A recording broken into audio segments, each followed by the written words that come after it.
Um, so we're recording. This video is about the Lab 2, the lab report for Lab 2, which is on measurement and error uncertainty propagation. This lab is really a tutorial lab. It's pretty simple to do, but we're going to learn how to do each of the different types of error as we go. So to find the handout, obviously it's in the lab handouts right here. I gave it to you as a doc and a PDF so that sometimes on your computer the doc won't show the equations correctly. They just won't come through correctly. So it's there as a PDF in case something's not showing up on your computer. I'm going to go through the PDF just to make sure it shows up. And then we'll talk about how to do each of these things. And I'm going to open it in a different window. So I'm going to close that. Well, I guess I'll just leave this open. I'm going to probably have this so that it's covering my chat. So please, or I'll hide the chat or whatever. If you have a question, just feel free to turn on your mic and yell at me. I'll try to move it around. So, okay. So essentially this lab is really about how to do error analysis for all of your labs going forward. You may want to keep this lab handy somewhere, even for 4B or 4C, because the way to do these is going to be the same for all your labs from now on forward. So this lab, we're going to be measuring pennies. I need you to have 20 pennies, a ruler with centimeters and millimeters, and your IOLab, and maybe a plastic bag and some string. But if you can find a way to measure the mass some other way, it's cool. But we'll talk about that as we go. So I'm assuming that you all know the density of an object is mass divided by volume. It's there in case someone doesn't. The volume of a cylinder, you probably learned as the height times pi r squared, the area of a circle. You just multiply it by the height. You could do that integral. I'm not going to do that integral right now. It's a kind of a pain to do in Cartesian XYZ. It's easier to do in polar if you're learning polar in your calculus class, but it's an easy integral to do. But I give it to you, instead of pi r squared, we're using the diameter, which is pi d squared over 4, okay? So that way you can measure the volume with one measurement instead of trying to figure out what the radius of a penny is. You can just measure it all the way across. And then we're also gonna measure a square, well, a cube, and obviously the volume of a cube is length, width, height. We'll go over that when we need it, but formulas are there just in case someone doesn't know. This part is important. I have here a ruler, but I'm going to draw this ruler for you.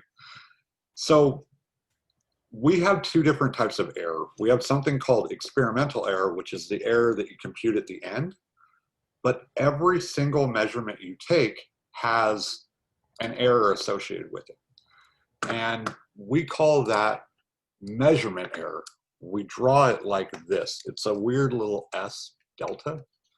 So let's say I had a line that I was trying to measure with my ruler, and let's say this line looks like this, and then my ruler has these little marks for millimeters, and then it says 1 centimeter.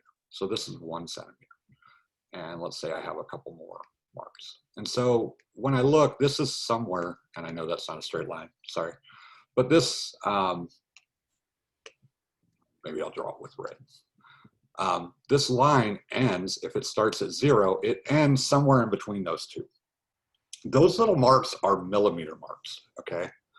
So if I wanted to report this is my X and I wanted to report the error in my X, well, my X is 1.1 centimeters. Now, some of you may have been taught, and I think it even says it in the lab, that you kind of estimate that this is like, oh, well, it's about halfway between. So this is like 1.15 centimeters. I don't do that. I just put it as 1.1. But if you want to guess where it is between the two marks, feel free. Some lab instructors will tell you to guess. The lab says to guess. I would prefer you just don't leave it as 1.1 because that's what you know. Now, understand that it's 1.1 because that's the last mark that it passed that you know that it passed. But for the error, okay, the smallest line or the smallest digit, I'll talk about that in a second, that you can see on the ruler, that is your resolution. So the resolution is the smallest unit of measurement that your tool has. For this, the smallest one is a millimeter. So we could put that as 0.01 centimeters or better. We really should have everything in meters. It's 0.001 meters. Your error, your delta X, is plus or minus half the resolution. So it's 0.1 centimeters divided by 2. Otherwise, it's 0.05 centimeters or it's 0.0005 meters, okay? Whenever you take a measurement, we're going to measure a length, a height, and a width, and a diameter and a height. For every one of those, they're going to have the same measurement uncertainty of 0.0005 meters, okay? Now, the next thing that you could have is you could have a readout. So let's say we have a clock. My clock in my kitchen, let's say, reads 12:56. So the smallest number that it reads is a minute, okay? It would read, my delta time here would be 1 minute. Now, it would actually be half because 1 minute is the smallest unit of measurement. Why is it a half? It's a half because I don't know if it's about to turn to 7 or if it just turned to 6. So we take the average value that it could be for all the uncertainties. It's always a half. Let's say that I have something that's reading 0.0034, I don't know, grams, like a scale. What is the resolution of my scale here? My resolution is 0.001 grams. So my error, my delta, let's call it weight, would be plus or minus 0.0005 grams. So your error associated with any measurement on this scale would always have an error of 0.0005. I think you all get that, but it's super important that you understand the difference between a measurement error and an error. And when we get to error analysis, we'll talk that through. So if we have a readout, we'll do this and we'll talk about it. We're going to do in this lab, we're going to measure with a ruler. We're going to measure with the IO lab. And the IO lab will have a readout that looks something like this and will report the error associated with those.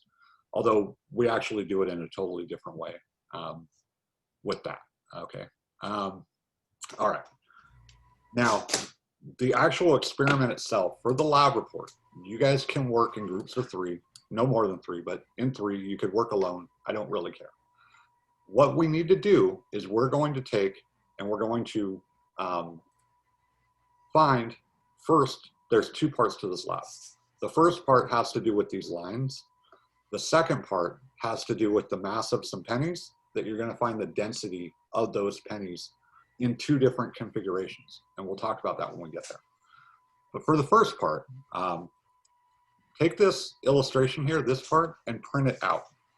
I want line A to be about 16 centimeters when you print it out. So don't print it super small and don't print it huge. It should be about the same size as this illustration. Hey everyone, I'm Joe Biden's husband.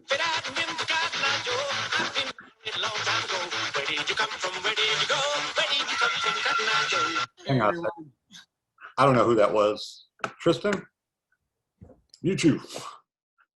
Yeah, please don't do that.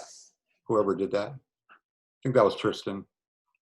Maybe he clicked on something. I don't know. Don't do that, please. We don't have a quiz today. We will have a quiz on Tuesday about vectors. So sorry about the microphone stuff. Anyway, so we have these 4 lines. What you're going to do is, first of all, print these. Make sure that they print them at about like I said, 16 centimeters is how long this should be about. Now I want you to notice something. Each of these lines you're going to measure, but each of these lines has a different scale. The first one is 1 Newton per centimeter. The second one is 1.25 Newtons per meter. The third one is 0.4 Newtons per millimeter. And the final one is 1 Newton per centimeter. Now, when you do this, when you report your lengths, if you go down to this data table, it tells you to report the length. Since we're in centimeters, this length will be in centimeters, right? And the delta L will be, so let's say that top one is 16.1 centimeters. The delta L will be 0.05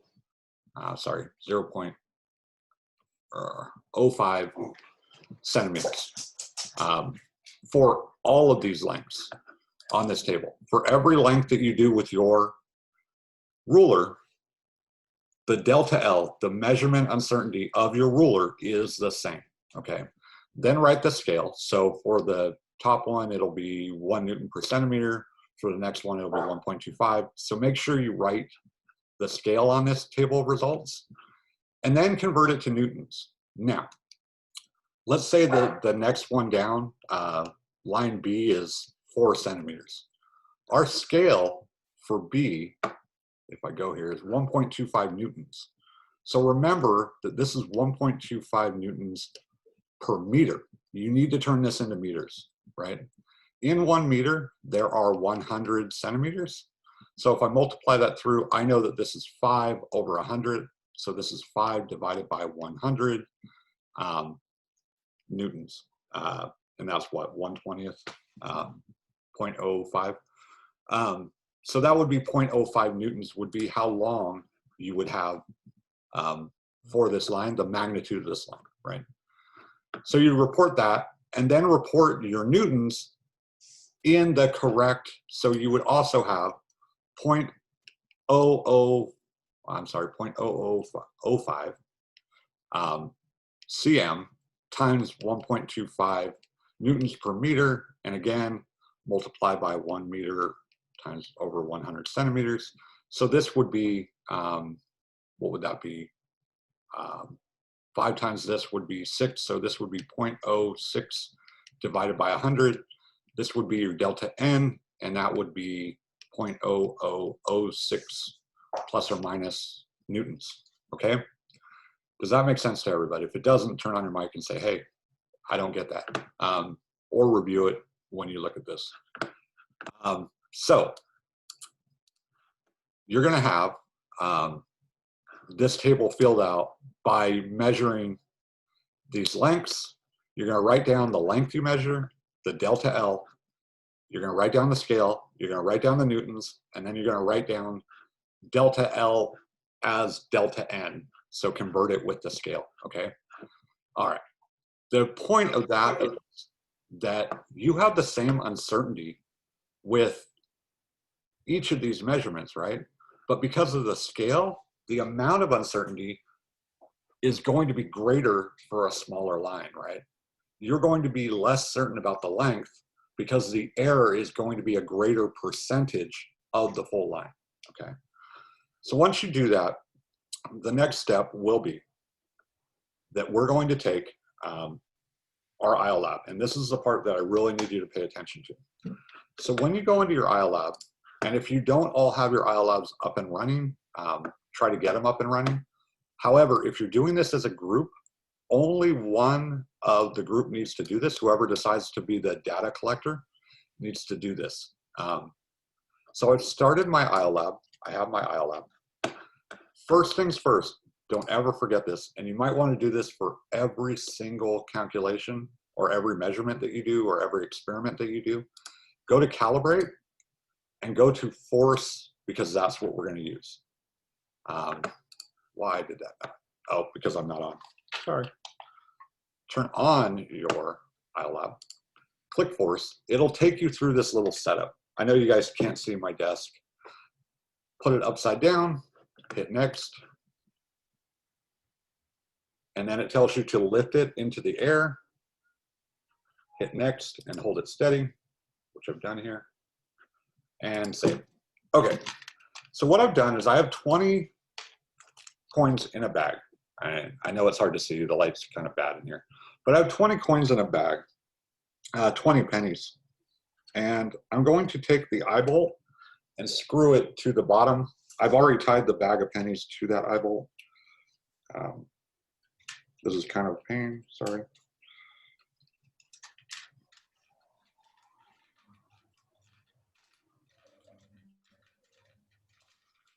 It doesn't have to be super tight, I don't think. But now I've got them hung from the ILM. Click on force sensor, click on record and hold it steady. You want to get a nice line. Okay, so stop. I think I said 10 seconds. It doesn't have to be 10 seconds, but you want a pretty good chunk of nice straight data here. We're done with the ILab. Okay, so what this is telling us is at the bottom of the ILab, there's a force sensor. This is telling us the force of the weight of the pennies. Now, the force of weight, we haven't learned this yet, although I'm sure a lot of you know it. Weight is mass times gravity. Okay, so this force is mass times gravity. And if we divide this force by G, where G is 9.81, we're assuming meters per second. So if I divide by G, I get the mass. So looking at this chart, I'm going to highlight 1 second of data. If you need to be on the little graphing thing. I highlight 1 second of data. And what I get here is I get 4,800 hertz. Hertz are per second. Hertz are the number of data points that that sensor takes per second. You need to write that down on your data table under the mass of the pennies. The sample rate is the hertz, so it would be 4,800. For the area that I've highlighted, I get a delta T. I would take, I don't remember what I say in the lab. I think I say 2 seconds, but if it's 1 second, great. This delta T, you're gonna write down right here. The mean is this mu. That is the average force for our highlighted region. We can see that it's 0.703 newtons with a negative sign. Why is it negative? Because it's pulling down toward the earth. The ILab is set up so that when it's hanging below, it records it as a negative force. The final thing you need to write down is this standard deviation, this little, is it a sigma? I always forget what that is. But that's the standard deviation. It's 0.0098 newtons, okay? So you're gonna write down those 4 things and you're done with the ILM. Okay, then, and this part I'm not gonna show you on camera, but then I want you to take your 20 pennies and arrange them in 2 different configurations. The first configuration, make a 4 by 5 square of the pennies, measure the length and the width. If you want to just measure the length once and assume that it's the same for the width, that's okay. And then measure the height. So assume this is a perfect cube and measure it. Then configure them like a cylinder, measure the diameter, and measure the height. And remember that whenever you write a measurement, you need to write down the delta. So this delta is the same thing for our rule. It's that 0.00 or 0.05 centimeters, if you're in centimeters. If you're in meters, it's 0.0005 meters, okay? All right. So once you've got that, you've got all your data collected. You measured each of these lines, and you measured the force of the hanging pennies, and you measured the length, the width, the height and diameter of your cylinders. Whoever's doing the data collection, they're done. They've filled out everything on this that needs to be filled out, and you're good to go, okay? So now we need to do the data analysis. Now we need to start figuring out what our data is telling us, okay? And what I'm gonna have you do is for part 1, you're essentially studying how the length of a vector or the length of something affects your error. So the really short lines, the error is going to be very big, and you'll see that, I hope. And then we're also going to do a sum and a difference. The reason why we're doing that is I want to show you something important about error when you're taking measurements and adding them together or subtracting them, okay?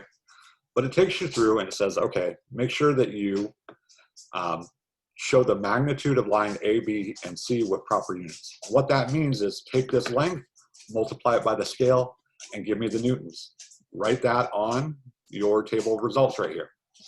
For lines A, B, and C, give me the appropriate magnitude.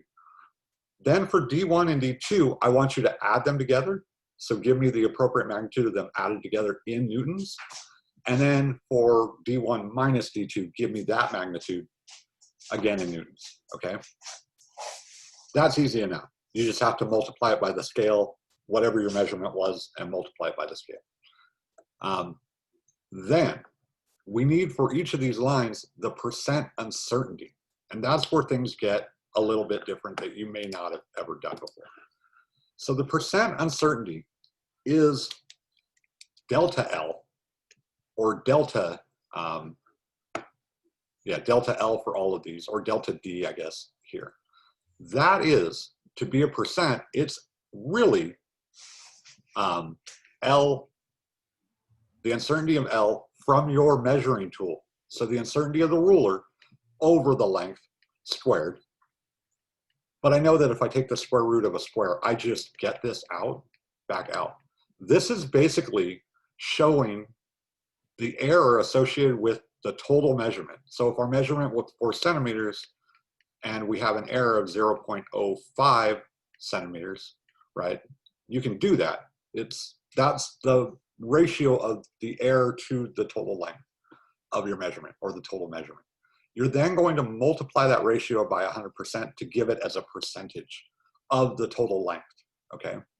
So all you need to do is basically divide each of those, A, B, and C, take delta L and divide it by the magnitude, or the length, I should say the length, of each one, and multiply it by 100%. Pretty easy. However, for D1 and D2, this is super important. Whenever you add or subtract, if I added up a whole bunch of, like, I measured a building using a foot-long ruler, and I had to add all those up. Whenever you add two vectors or two measurements together, the errors add, okay? So you would just add the errors over A plus B and multiply that by 100%. That's pretty easy to understand.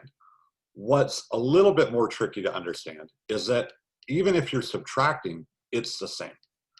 The errors still add together even if you're subtracting A and B.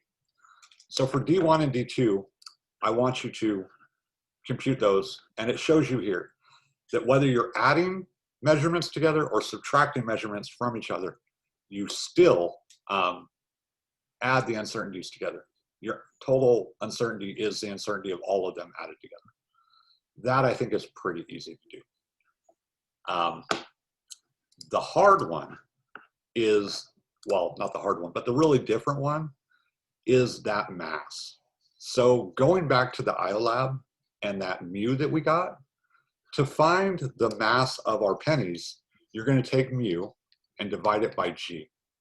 This was our force, right? Our average force. So divide that by G, as it shows here. However, to find the experimental uncertainty of M, you have to do something kind of special. The standard deviation is essentially the sum of all the errors, meaning if you have a line and you have a point that's a little bit off the line, this amount is the error from the trend line, let's say. You take that and you do X minus X1. So you take this average value. We'll do it later when we do free fall. We'll talk about it more, what a standard deviation is if you don't know it. But essentially, you take the error off the line, you square it, you add it for all of them.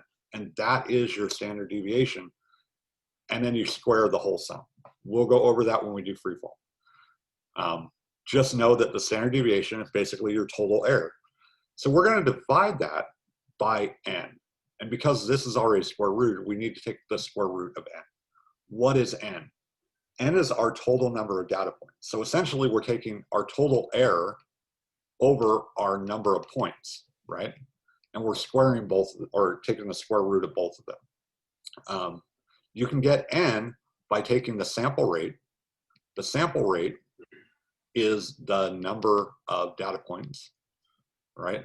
And multiplying that over time, right? Because this is 4,800 per second. Multiplying that by delta t will give you your number of data points.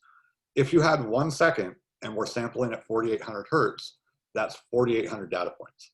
If you had 2 seconds, that would be 9,600 data points, right? So just multiply the 4,800 times your delta t to get n. And then you're going to multiply this by 1 over that mu value for your force, okay? For the force, not the mass.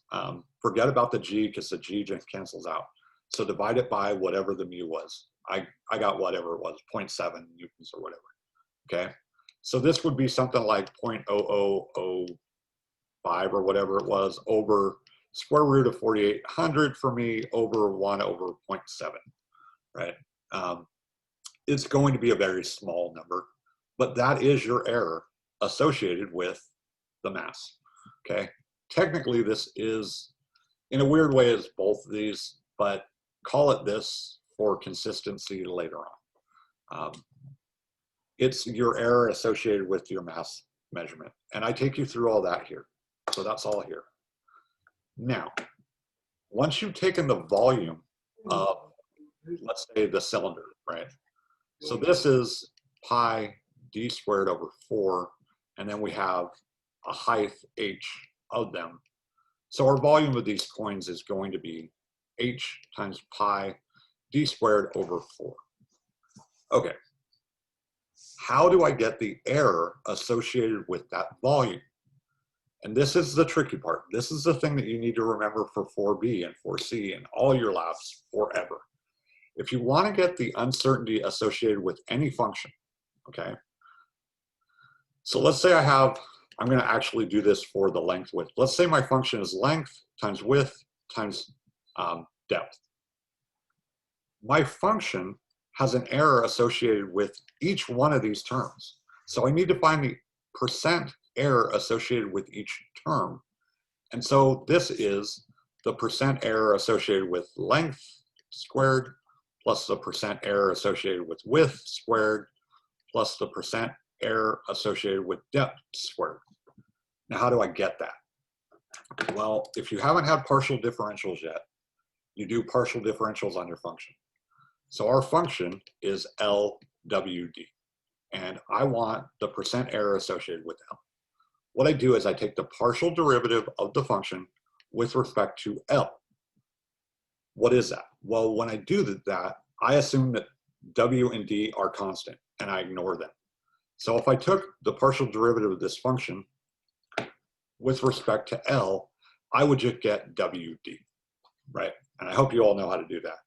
You just take the derivative and pretend like everything but your function is constant. Now, the next step is that I take this partial derivative, and these look like 2's, and I'm sorry, they're supposed to be partial derivatives. You multiply that by the measurement error associated with your length. For us, that'll be 0.05 centimeters, right? As long as everything's in consistent units. And then finally, you divide by the function. Okay, so let's say our uncertainty with length is 0.05 cm, right? And let's say our length is 4 centimeters. Our percent error is this. So I know that this is WD. I'm going to divide that by the whole function, LWD, and multiply it by my measurement. So this stuff all cancels, and I get delta L over L. I take the square root of that, and I plug it back into here, right?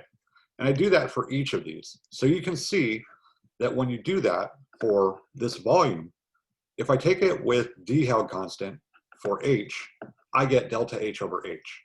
If I take the derivative with respect to d, though, the partial derivative, I get a 2 out front, right? The 2 pops out. And so I urge you to do these partial derivatives and divide them by the functions and make sure that I've done this correctly and you understand that, okay? But for any function, for every variable that you measured, you need to take the partial of the function with respect to the variable, multiply it by the measurement error associated with that variable, divide it by the function, and then square that. Sum all those squares, take the square root, and multiply it by 100%. This acts just like getting the magnitude of the components of a vector. So your error is kind of like having a vector with a component for each one of your measured variables, okay?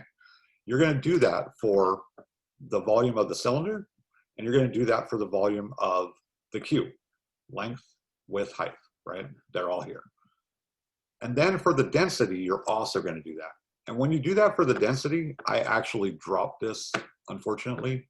The V would actually have a negative sign, although it's squared, so it doesn't matter. There should be a negative sign here. But we already have delta V. We have delta V, so delta V divided by 100% gives us basically the uncertainty or error associated with the volume. And you just need to put it back as a ratio, as this square root, by dividing by 100%. So that's how you do the different types of error propagation or uncertainty. For just measurements that you're adding together, you just add them together and divide by the total measurement. When it's just a single measurement, you just divide it by the measurement itself. And then when you have a function, you take the partial derivatives of each variable and divide by the function and multiply it by the measured uncertainty. If you know how to do all those, you will be fine for 4B and 4C. Some of the functions can get kind of be a pain to take derivatives of, and that's okay. But otherwise, this shows you how to do it all. And this, I need to talk about a little bit. When you have a very large amount of data points, this is the way you calculate the error associated with the whole collection of data. Now, sometimes you'll have n minus 1 down there. And if you take a stats class, there's good reasons to put the 1, and there's mathematical reasons to put the minus 1. It doesn't really matter, though, because n should be so large that it wouldn't matter if you put n minus 1 or you put n. Your number's not going to significantly change, okay? You can also see that the more data you collect, the better your error is, the smaller your error is, right? So you want to collect a lot of data points. For our mass, if we used like 10 seconds, this error is going to be basically nothing, right? Okay. The other thing that you should note is some people shortcut this, don't do it for any of the classes in general physics, but when you go into like grad school or you're doing research, sometimes you'll see it just like this, where they just weight each measurement by that measurement, and they square them, they sum them all together, and they take the square root. That's valid too. In general, it's basically going to look like this. If you can see that, great. If you can understand that that's what this really means, is each variable's uncertainty divided by that measurement. That gives you the error. And then on the graphing lab, we did percent differences.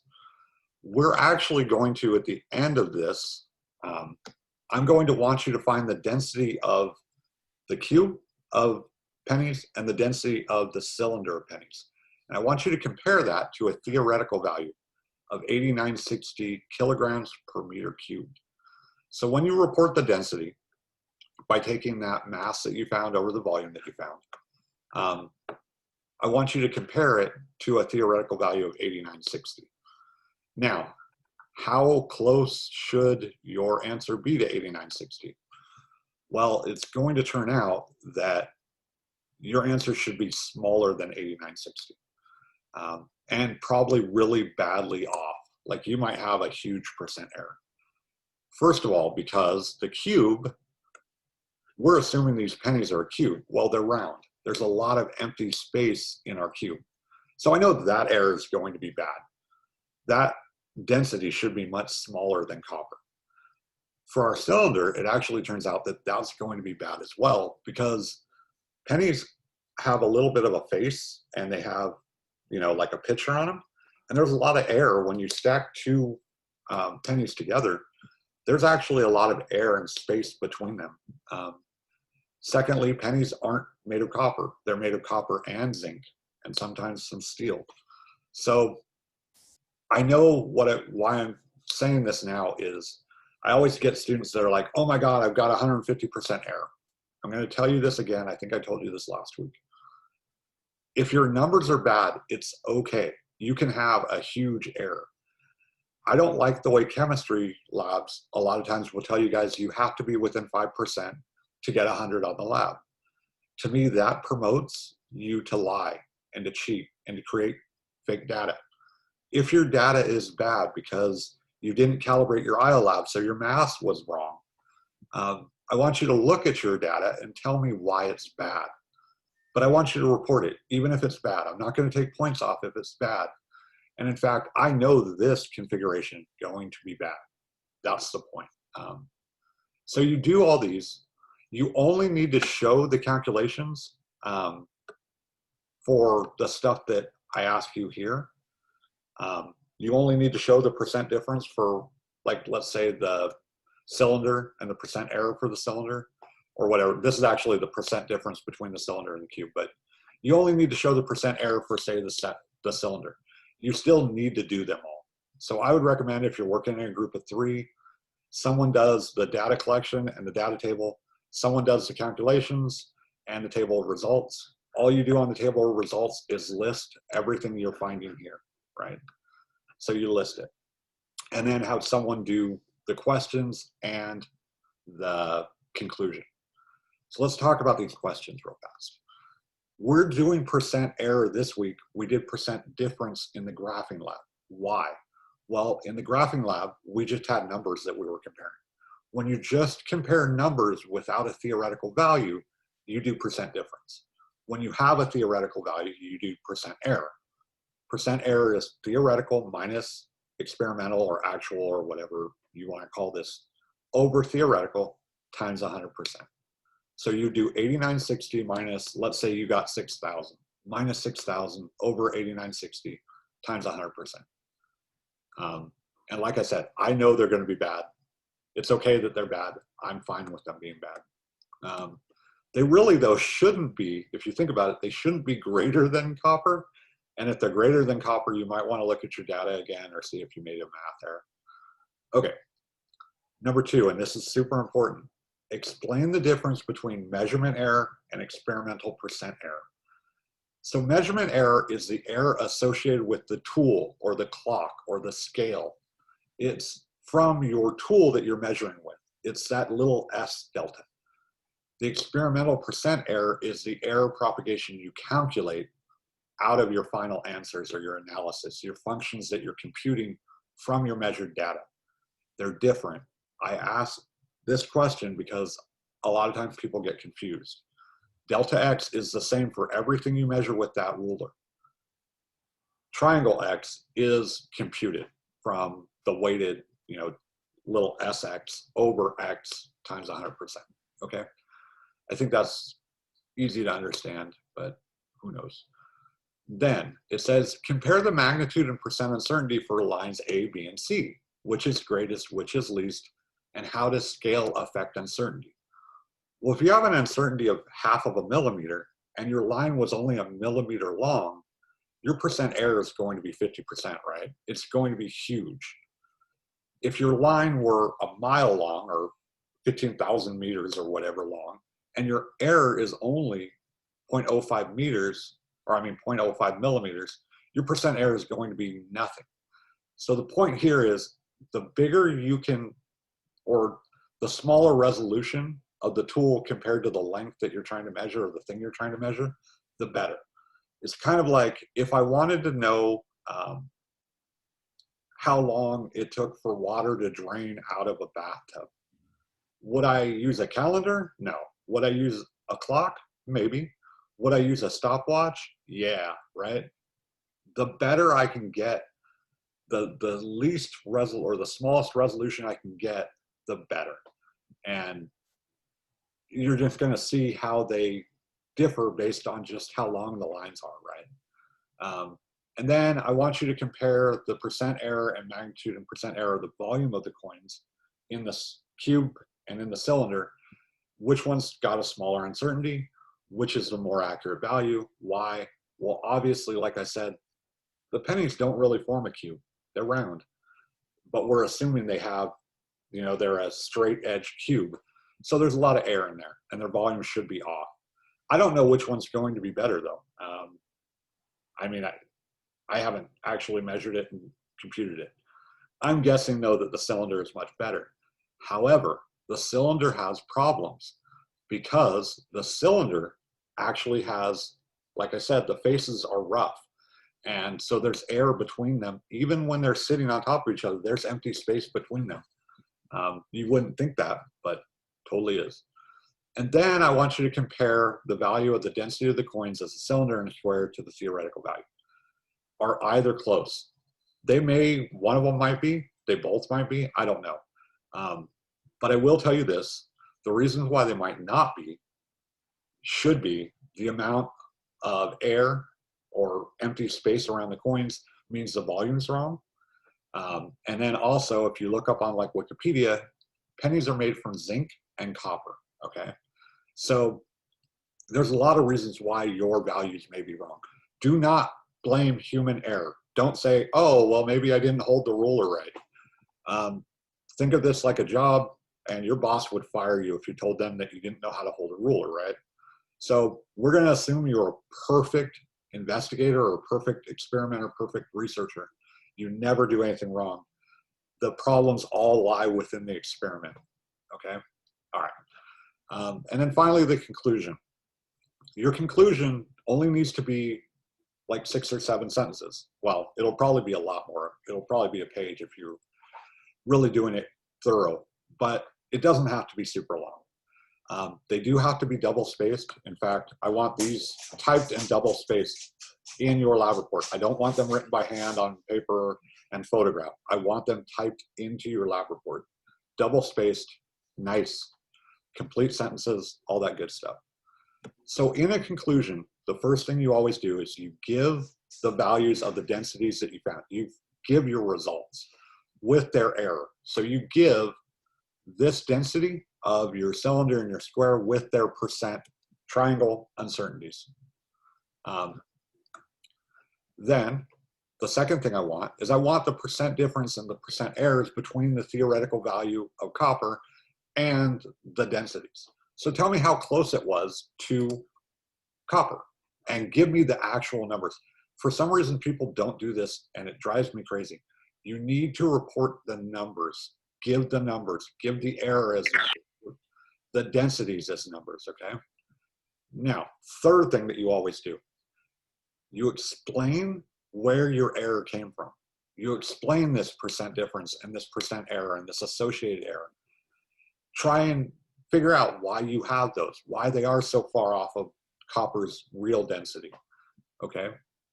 And then finally, we always talk about how we either would improve the experiment to get better results, which means, like we said, there is some empty space even when you line them up as a cylinder. Maybe I might say, oh, I would melt down the pennies and form them into a cylinder and let them cool. And that way I would know I had a solid cylinder of the pennies, something like that. When we do free fall, people usually say, oh, I do it in a vacuum. I hate that answer, by the way. I would prefer you not to say, I would do it in a vacuum, because yeah, of course you would do it in a vacuum if you could, to get rid of air resistance if there's air resistance. But just tell me some way that you would mitigate or eliminate the error that you have in your experiment that's not caused by humans. And then, if you can, think of a way that you might take a next step, like what you might do with this type of experiment to make it better. You don't always have to do that, but if you think of something cool, Like we're going to be doing free fall, and we might do like one different mass from different heights. You might want to redo Galileo's experiment with the feather and the bowling ball, you know? We would actually check, are different masses in play? So if you can think of some way to improve it, I love reading that stuff.